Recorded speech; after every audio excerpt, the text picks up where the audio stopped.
Well, I'm excited to be talking about the book of Colossians, which we've been going through. I have to tell you a sort of mildly related story to begin, which is that I have actually been to Colossae.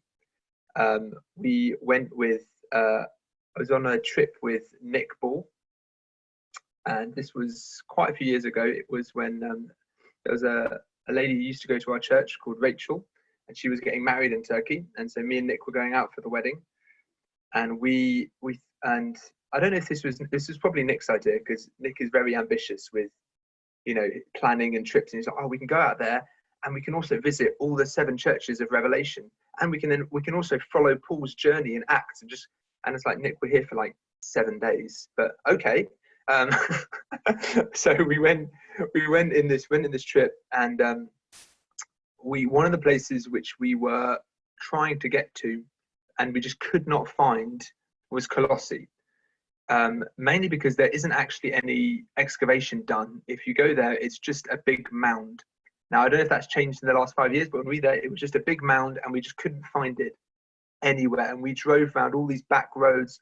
So we got to see lots of wonderful Turkish countryside. And one of the benefits of that is we actually got to see the landscape of Turkey. We kind of got a sense of what it would have been like for a person with a letter to sort of be traveling through this landscape, through the pathway through the mountains that are there. There's a lot. It's very hilly around Colossae, and it's very close to 2 other churches, 2 other big sort of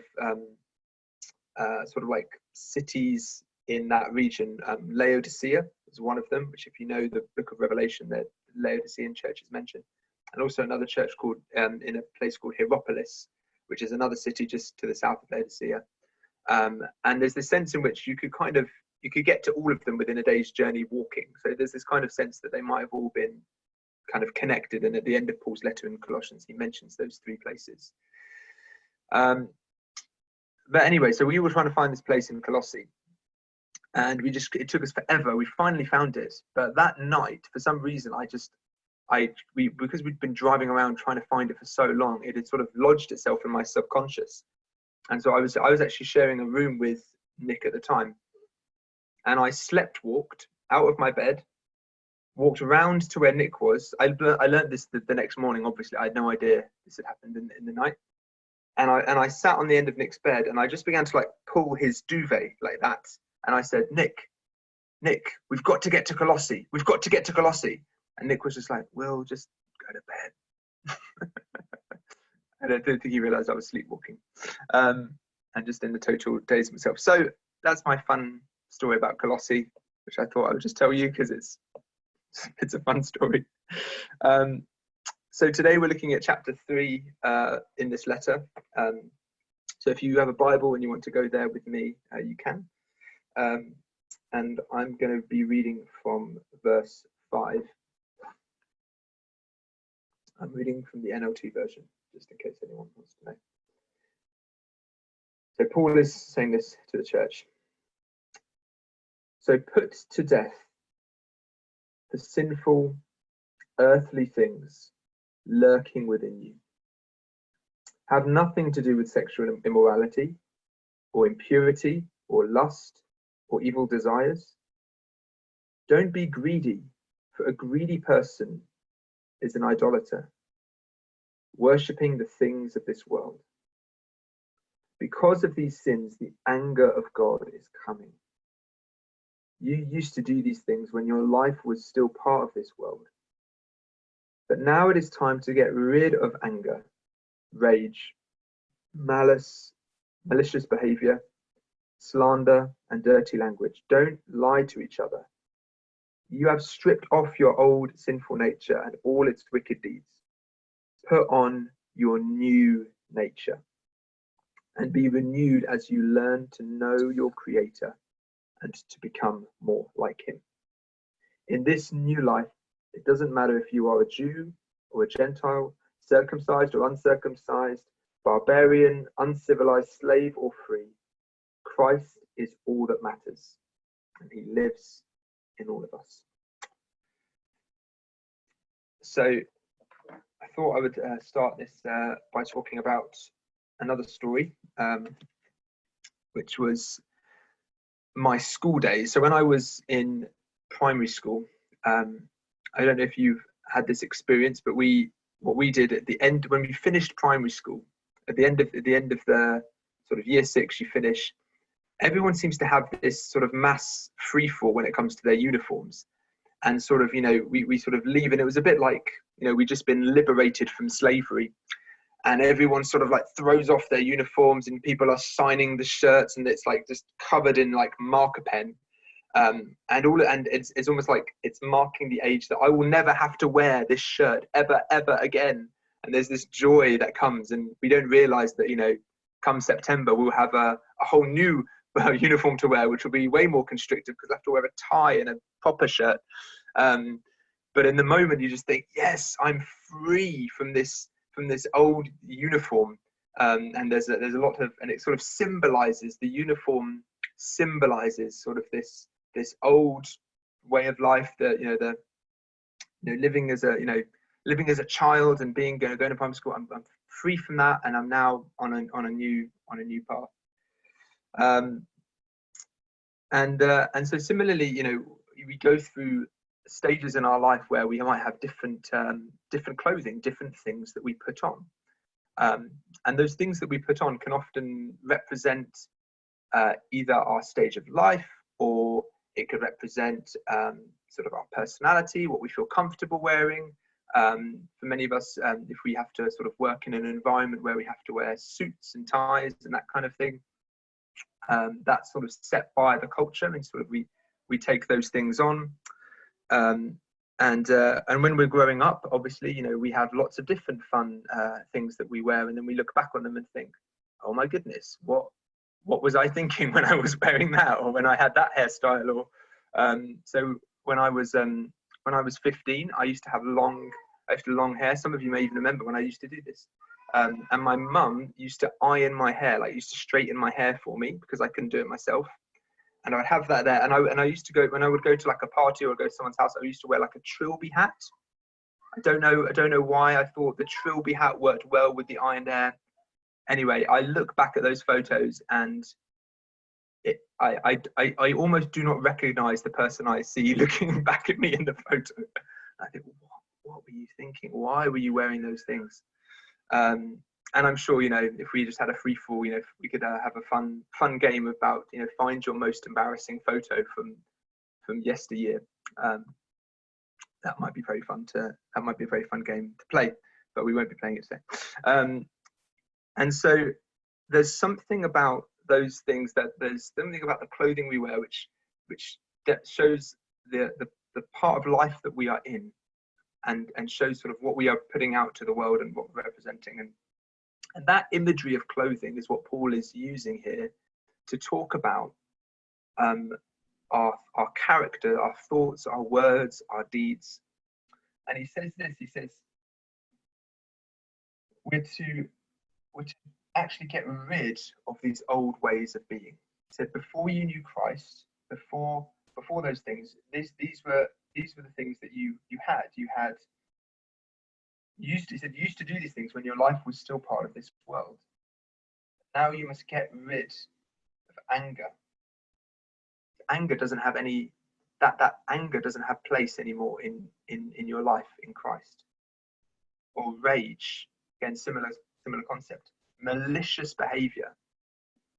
So those actions, those things that you do which are just malicious, they're not, they're just mean and hurtful. And we do them just to get back. You're getting back at somebody. Just that, I just want to say that word, or send that email, or send that text. Or Paul's like, that has no place in you anymore. You need to take that off. That's not you anymore. Take off your old way of life. And so, in many ways, there's something akin to Paul looking at some of the members of this church. And similarly, if you imagine, if I was still walking around in my year 6 school uniform, with my ironed hair from when I was 16 and wearing my trilby hat, and I just sort of wore that as my just walking around, that's what I wore, you would probably look at that and go, well, there's something out of place about what you're about these clothing that you're put on. That's not who you are anymore. You're not that person anymore. You need to put those off and put on, the clothes of adulthood. And so, and Paul is saying to these things anymore. You need to get rid of these things, and this is an actively get rid.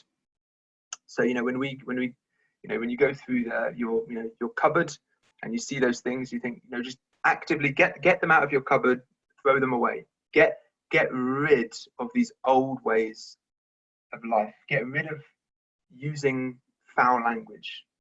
When one of the things that happened when I became a Christian is I realized, I realized that everyone around me isn't dropping the F-bomb continuously, which is a strange thing. From when I was growing up, I thought I was used to it, when that was just a normal thing. It's like, okay, I'm picking up that that's not what I'm meant to do anymore. Or even using just not even just using those swear words, but actually just using language that is just crude and it's just not helpful. And those things are to be gotten rid of. Slandering, we're not to make up things about people or to speak badly about one another when we don't know the facts and we just want to kind of paint that person in a bad light. Some of these things are more subtle and we can do them more subtly and they're a little bit more respectable. So we might not be walking around effing and blinding, but gossiping and slandering, these things we can do in a much more respectable and civilized way. But in Paul's mind, they are still evil, unhelpful, wicked, and just are going to be damaging to you, and they're no longer part of who you are. So these are the things that we are to actively put off, according to Paul, and that requires some effort. That requires some work on our part. That this isn't something that just will. Sometimes some things will just happen. You just think, I woke up and I stopped swearing. It was amazing. I'm sure we have experiences of that in our walk with Jesus, that there were some things that naturally just changed in our life. But Paul's also talking about there's moments when we need to actively think, I need to stop sending those sort of text messages, or I need to stop replying in that kind of way, or using that tone of voice when I get angry or annoyed and I just want to just snap a little bit or get frustrated or unleash my anger on some poor unsuspecting person. Usually it's the people that we're closest to, the people that we end up snapping at or showing these sides of ourselves to. And there's something that Paul's saying is like, I want you to just be actively, when you do those things, just think, that's not who I am anymore. I'm going to actively take that off. He also uses the language of putting to death. Putting to death. There's something quite strong in that terminology. And so there's an activity here that we are to be engaged in with the help of the Holy Spirit, as we'll get to. So Paul says those are the things we have to put off. But then there's something that we need to put on. And the thing that we need to put on is this. It is your new nature. I love this part. Put on your new nature and be renewed as you learn to know your Creator and become like Him. Now, I think we're going to learn more about what this new nature looks like in more detail tomorrow, so you can tune in for that. But in this verse, Paul is saying that we are being renewed in the image of our Creator. That's the vision of who you're becoming. I wonder if you think about that, or you think about yourself in those terms. I am being renewed in the image of my Creator. The early church fathers had a name for this process. They called it deification, which effectively means becoming godlike, which sounds quite strange. We talk about being godly, and God is saying godly. That person's a godly person. That person's a godly person. What are we doing there? We're taking the word God and we're using it as an adjective to describe somebody. We're saying that person is acting like God in a way, which almost and there should be a sense of, can we say that? Can we say that we're becoming God-like? Can we say that we are becoming like God? Well, in one sense, absolutely, because from the very beginning, you were made to be like God. You were made to be his representative. You were made to bear his image, his stamp. That there's an honor and a dignity that human beings were made for, and that's why that's the heartbreak of sin and of brokenness, and because it mars this image that we were made for. It's this sense of we were made for so much more. And so now in Jesus, who has become for us the true and sort of shining image of God, that we can too become images of God, restored images of God. We can become godlike. Now, we don't become omnipotent. We don't become omniscient. We don't become, those words which mean just those. Ian's going to help me. Is it incommunicable? I can't remember what the word is, but incommunicable, I think is the word. Attributes of God. Those attributes of God which are his, and they are part of being, the creator, so to speak. But there are much of his aspects, his character, the way that he is in himself, that he's a God full of love. John says God is love. Those things God is making us to become more like him in them. And I just wanted us to just reflect on that a little bit this morning. Reflect on, do you think of yourself in that way? Do you think that your journey, as you're walking each day, every day, you are on a journey to becoming more like God? Every single day. And it might not feel that way. You might think, yesterday I was not particularly like God in how I responded to that person or what I said. That's part of this journey. Paul says, just put it off. Just keep putting it off and put on this new nature again. This new nature that you are being renewed into. And Paul says this is something that we learn.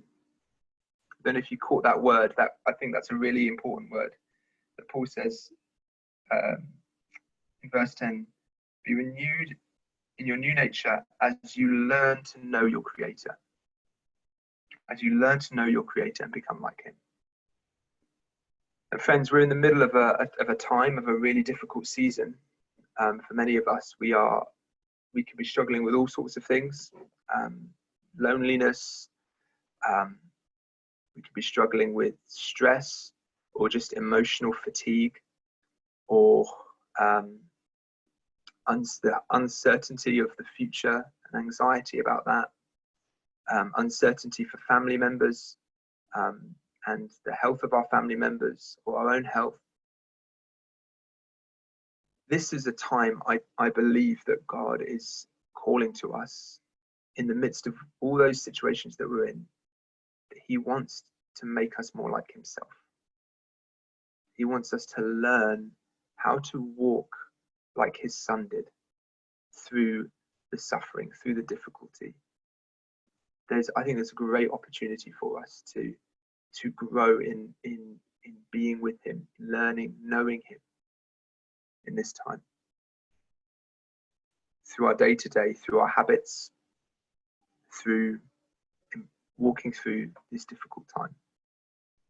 And it doesn't matter what your background is. Paul said, it doesn't matter if you're Jew, if you're Greek, you're Gentile. It doesn't matter if you are a barbarian, which was in those days with the people who lived outside of the Roman Empire, and they spoke this really strange language like English.